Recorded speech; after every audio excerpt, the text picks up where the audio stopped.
La hollywoodización del cine mexicano durante los años 80 no fue simplemente un fenómeno comercial, sino un proceso cultural profundo que transformó las expectativas del público mexicano sobre lo que debería ser una película.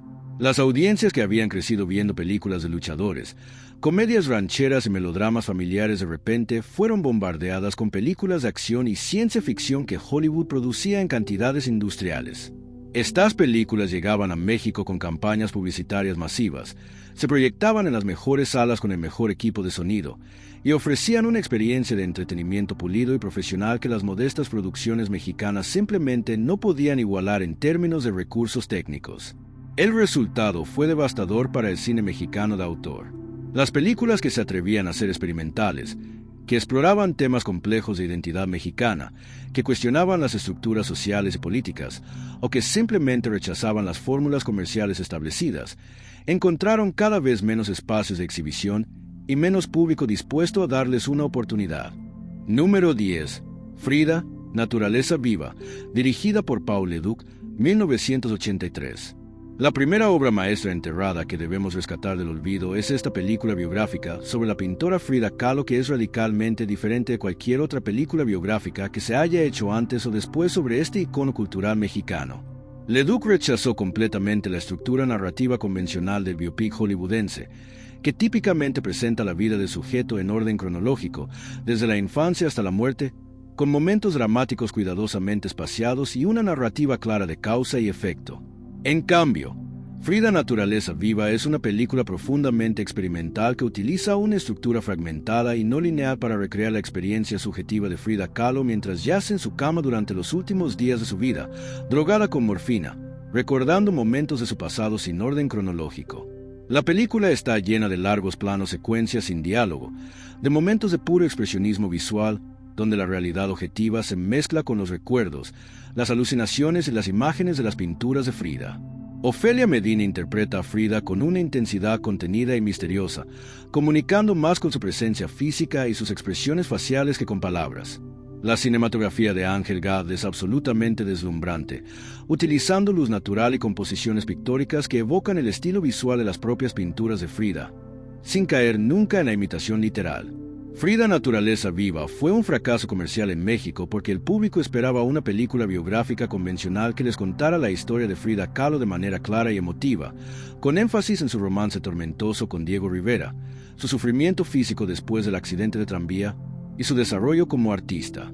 En cambio, Leduc les ofreció una meditación poética y fragmentada sobre la memoria, el dolor, la creatividad y la muerte que exigía paciencia, atención y una disposición a abandonar las expectativas narrativas convencionales. La película fue elogiada en festivales internacionales de cine y ganó varios premios en Europa, pero en México desapareció rápidamente de las salas ante la indiferencia del público. Compare esta ambición artística con las películas biográficas convencionales que Hollywood produce en serie, que siguen obedientemente todas las convenciones del género, con su estructura cronológica predecible, sus momentos dramáticos subrayados con música orquestal manipuladora, y sus retratos simplificados de personajes históricos como heroínas románticas que sufren bellamente. La obra maestra de Leduc permanece en el olvido porque se atrevió a tratar a su audiencia como adultos inteligentes capaces de apreciar complejidad artística. Número 9. Doña Erlinda y su hijo, dirigida por Jaime Humberto Hermosillo, 1984. Esta comedia dramática trata un tema que era absolutamente tabú en el cine mexicano de los 80, la homosexualidad, pero lo hace de una manera tan sofisticada, tan llena de sutileza y ambigüedad moral, que trasciende completamente el cine de temática gay convencional. La película cuenta la historia de Rodolfo, un joven médico gay que vive con su madre sobreprotectora, Doña Erlinda, mientras mantiene una relación secreta con Ramón, un estudiante de música. Cuando Rodolfo cede a la presión familiar y se casa con una mujer para mantener las apariencias, esperamos un melodrama trágico sobre la represión y el sufrimiento. Sin embargo, Hermosillo nos sorprende completamente con una solución que es simultáneamente cómica, perturbadora y profundamente mexicana. Doña Erlinda, en lugar de rechazar la homosexualidad de su hijo, la acepta completamente pero insiste en que debe mantenerse dentro de ciertos límites socialmente aceptables. Ella organiza un arreglo doméstico extraordinario donde Rodolfo, su esposa, su amante masculino y ella misma viven todos bajo el mismo techo en una especie de familia extendida bizarra pero funcional. La película explora con humor negro y agudeza psicológica cómo la sociedad mexicana tradicional puede ser simultáneamente represiva y extraordinariamente flexible, cómo puede insistir en mantener las apariencias mientras tolera en privado casi cualquier cosa. Guadalupe del Toro interpreta a Doña Erlinda con una mezcla perfecta de calidez maternal y manipulación controladora, creando uno de los personajes más memorables del cine mexicano de los 80. Doña Erlinda y su hijo fue enterrada por la hollywoodización no porque fracasara comercialmente de manera absoluta, sino porque su éxito modesto quedó completamente eclipsado por las comedias hollywoodenses de la época y porque su tratamiento sofisticado y ambiguo de la homosexualidad no podía competir con la narrativa simplificada de víctimas gays sufriendo bajo la opresión heterosexual que Hollywood eventualmente adoptaría. La película de Hermosillo es demasiado compleja, demasiado moralmente ambigua, demasiado específicamente mexicana para encajar en las categorías que Hollywood creó para el cine gay.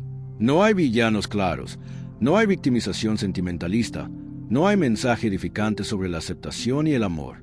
En cambio, hay una exploración honesta y a veces incómoda de cómo las familias mexicanas negocian secretos, apariencias y deseos en conflicto. Esta complejidad era su mayor virtud artística, pero también garantizó su olvido en una era donde las audiencias aprendieron a esperar mensajes claros y resoluciones emotivas. Número 8. Los motivos de luz, dirigida por Felipe Casals, 1985.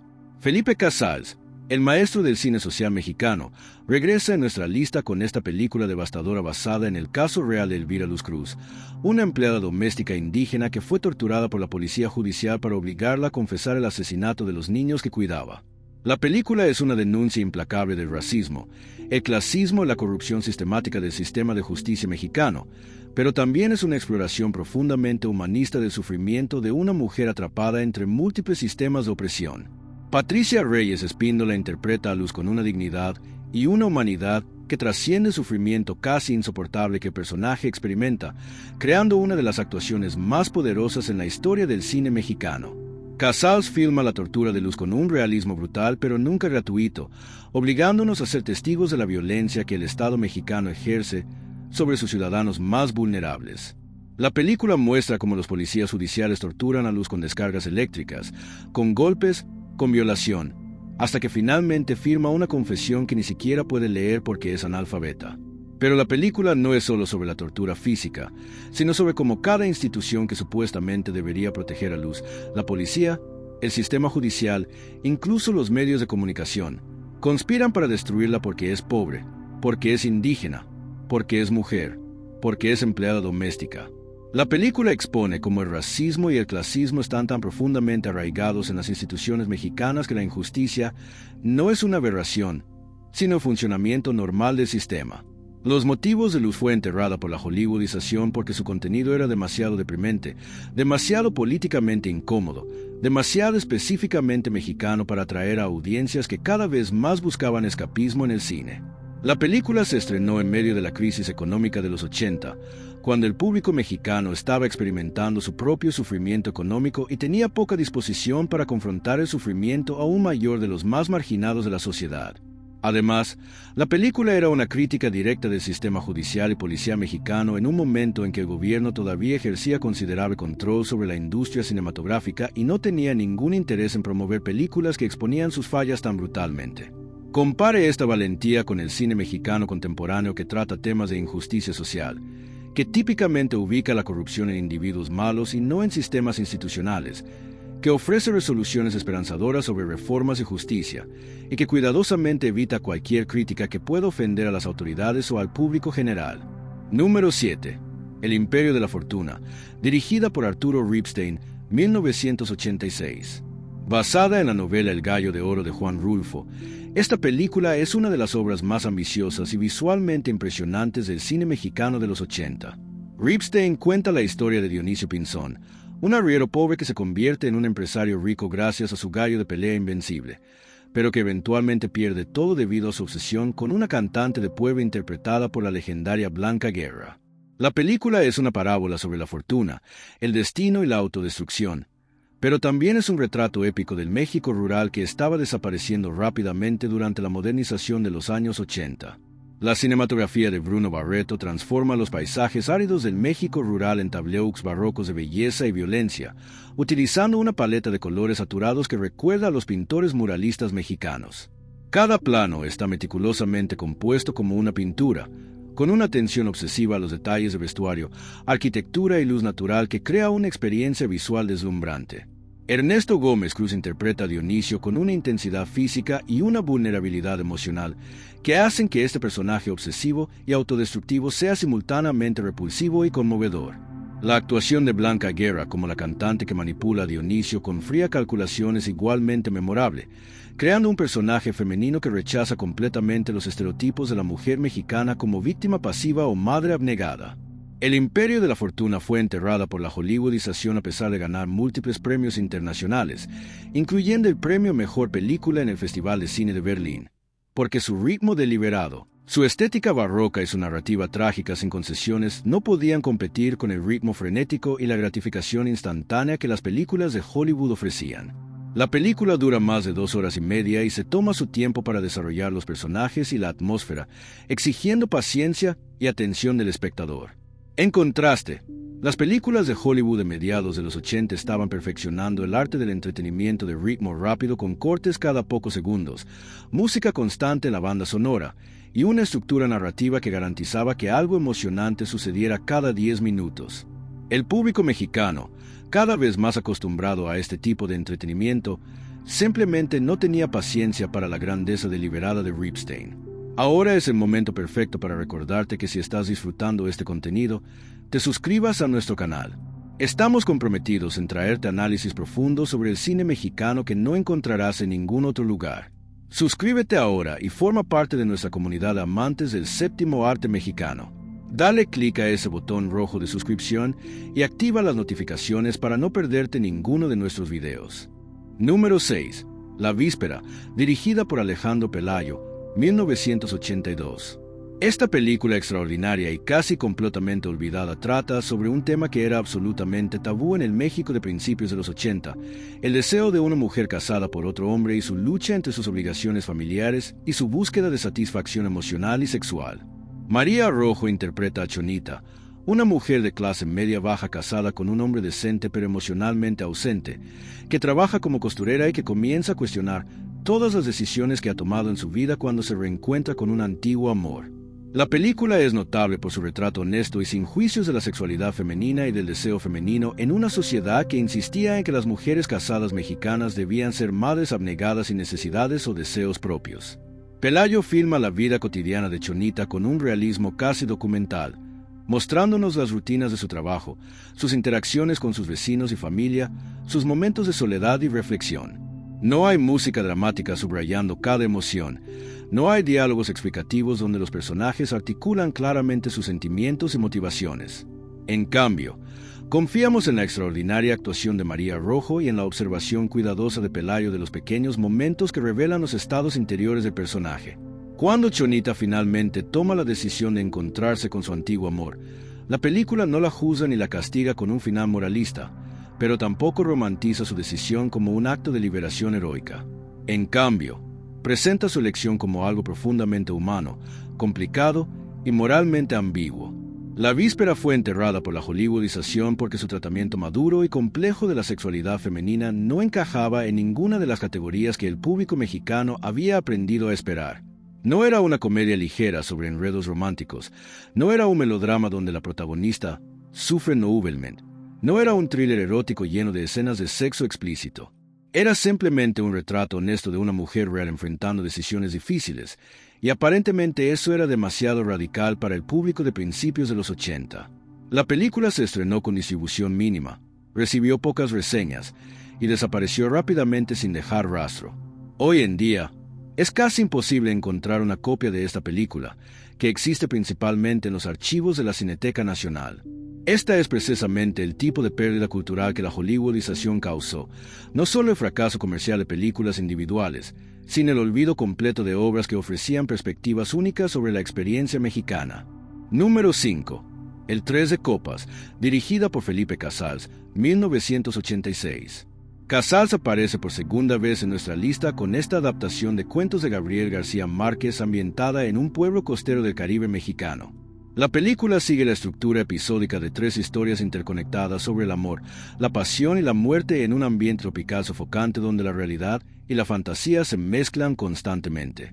La película es un experimento audaz en trasladar el realismo mágico literario al lenguaje cinematográfico, utilizando colores saturados, actuaciones ligeramente exageradas y una narrativa que se mueve fluidamente entre lo real y lo fantástico sin señalar claramente las transiciones.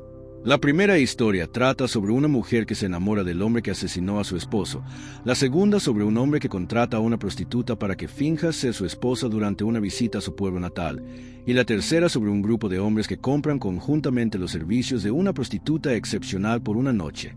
Cada historia explora diferentes aspectos del deseo, del amor, de la masculinidad y de la feminidad con una honestidad y una sensualidad que era rara en el cine mexicano de la época. Las actuaciones, especialmente de Blanca Guerra y María Rojo, son extraordinarias, navegando el difícil equilibrio entre el realismo emocional y la ligera exageración que el estilo de realismo mágico requiere.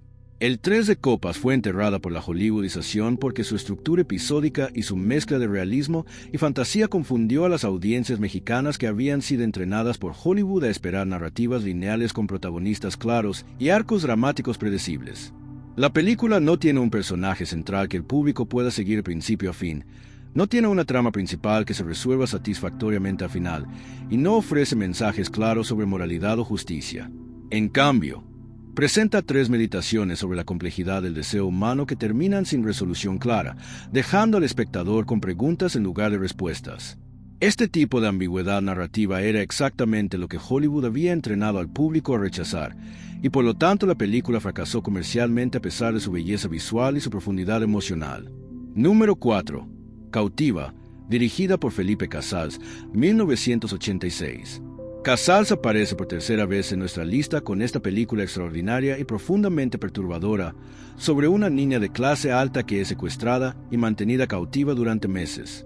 La película es notable por su negativa absoluta a explotar el sufrimiento de la víctima para entretenimiento o para crear suspense melodramático.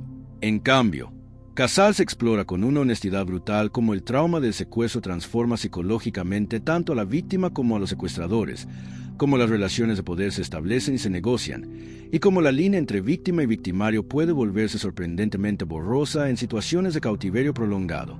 Marta ahora interpreta a la niña secuestrada con una vulnerabilidad y una inteligencia que hace que su personaje sea completamente tridimensional en lugar de simplemente una víctima pasiva. Vemos cómo ella aprende a sobrevivir psicológicamente usando diferentes estrategias, desde la sumisión hasta la manipulación, desde el silencio hasta la conversación, adaptándose constantemente a las circunstancias cambiantes de su cautiverio. Los secuestradores, interpretados por un elenco de actores menos conocidos, también son presentados como seres humanos complejos en lugar de monstruos unidimensionales. Vemos sus propias vulnerabilidades, sus miedos, sus momentos de humanidad incluso mientras cometen un acto monstruoso. Cautiva fue enterrada por la hollywoodización porque su tratamiento complejo del trauma y del cautiverio era demasiado incómodo, demasiado moralmente ambiguo para una audiencia que esperaba thrillers de secuestros con héroes claros, villanos claros y rescates emocionantes. La película no ofrece catarsis ni resolución satisfactoria. No hay escena donde la policía irrumpe heroicamente para salvar a la víctima. No hay confrontación final donde la víctima se venga de sus captores. En cambio, hay una exploración honesta de cómo el trauma transforma permanentemente a las personas y cómo la recuperación, si es que es posible, es un proceso largo y complicado sin finales felices garantizados. Hollywood había enseñado al público a esperar algo muy diferente de las películas de secuestros, y la honestidad brutal de Casals fue castigada con indiferencia comercial. Número 3. La otra conquista, dirigida por Salvador Carrasco, 1998. Aunque técnicamente esta película fue estrenada a finales de los 90, fue producida durante toda la década de los 80 con un presupuesto mínimo y representa perfectamente las ambiciones del cine mexicano de esa década, que fueron sofocadas por la falta de recursos y por la dominación hollywoodense. La película cuenta la historia de la conquista española de México desde la perspectiva de Topiltzin, un escriba azteca que sobrevive a la masacre del Templo Mayor y que es forzado a convertirse al cristianismo. La película es una exploración profunda del choque cultural, del sincretismo religioso y del trauma colectivo que la conquista representó para los pueblos indígenas de México.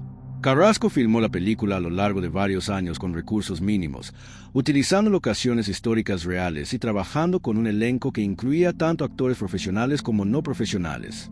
La cinematografía de Arturo de la Rosa es extraordinaria, creando imágenes de gran belleza visual que capturan tanto la majestuosidad de la arquitectura colonial como el sufrimiento de los conquistados. La película no romantiza ni a los conquistadores ni a los conquistados, sino que presenta el choque cultural en toda su complejidad y brutalidad. Vemos cómo los españoles imponen su religión con violencia, pero también con la convicción genuina de que están salvando almas, y vemos cómo los aztecas resisten a través del sincretismo, incorporando secretamente sus propias creencias en los rituales cristianos que son forzados a adoptar. La otra conquista fue enterrada inicialmente porque ningún distribuidor mexicano importante quería arriesgar dinero en una película épica de periodo filmada en español y náhuatl sin estrellas reconocibles. La dominación hollywoodense había creado un ambiente donde las películas mexicanas sobre la historia mexicana eran consideradas no comerciales a menos que fueran comedias ligeras o melodramas simplificados. Eventualmente, Carrasco tuvo que autodistribuir la película, proyectándola en festivales comunitarios y espacios alternativos hasta que finalmente generó suficiente interés boca a boca para conseguir una distribución limitada. El hecho de que una película tan ambiciosa y visualmente impresionante sobre el evento más importante en la historia mexicana tuviera que luchar tanto para ser vista es un testimonio devastador de cómo la hollywoodización había transformado la industria cinematográfica mexicana. Número 2. Los confines. Dirigida por Mitl Valdés, 1987. Esta película casi completamente olvidada es quizás la más experimental y desafiante de toda nuestra lista.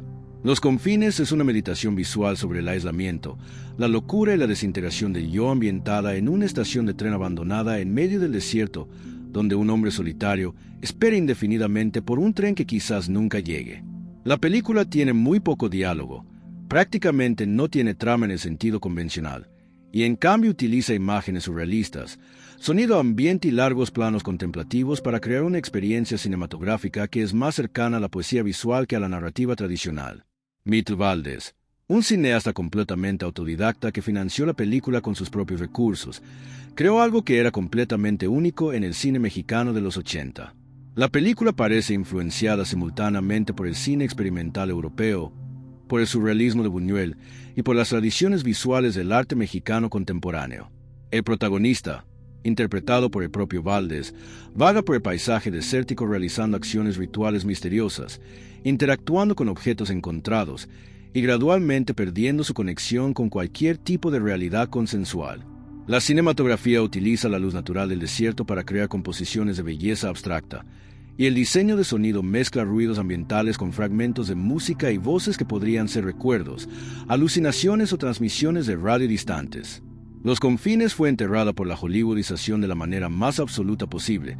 Nunca recibió distribución comercial de ningún tipo y fue proyectada solo en un puñado de festivales de cine experimental y espacios de arte alternativos antes de desaparecer completamente. La película representa el extremo opuesto del cine hollywoodense en todos los aspectos posibles. Donde Hollywood ofrece narrativas claras, Los confines ofrece ambigüedad. Donde Hollywood ofrece entretenimiento, Los confines ofrece contemplación. Donde Hollywood ofrece gratificación instantánea, Los confines exige paciencia y compromiso.